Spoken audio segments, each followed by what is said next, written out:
Myanmar President Thein Sein said on Friday that both the military and the government will accept the outcome of Sunday's historic election, and that he would work with opposition parties to ensure a stable transition.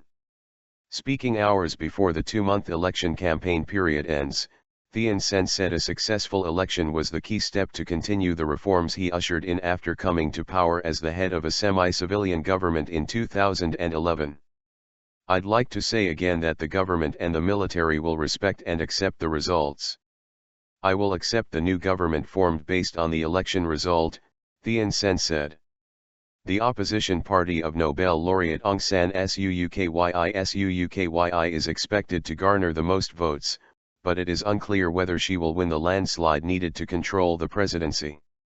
The president, who forms the cabinet, is chosen by parliament. Myanmar's military is guaranteed a quarter of seats in both chambers by a constitution drafted by the junta that handed power to Thein Sein. That means to have a parliamentary majority, SUUKYI's National League for Democracy must win more than two-thirds of all contested seats. SUUKYI has urged the international community to keep a keen vigil over the country in the months between the vote and the new government taking power at the end of March. "A smooth transition was almost as important as fair elections," she said. Thein Sein said that after the election he would meet the leaders of all political forces and discuss the steps forward. "These political meetings will not only help the stability in the post-election period but will also help to gently transform into a new political ground," said Thein Sein.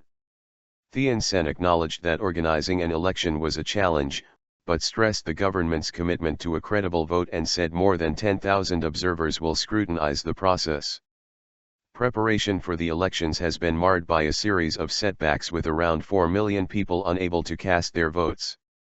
Thousands are missing from voter lists, millions abroad failed to register in time, and most of the 1.1 million persecuted Muslim Rohingya minority are barred from participating. Myanmar has not had an elected government since the 1960s and only published the results the country's first census in 30 years in May. Western powers on Friday urged Myanmar to hold a fair and transparent election. Preliminary election results are expected within 48 hours of the vote, and full results within 2 weeks.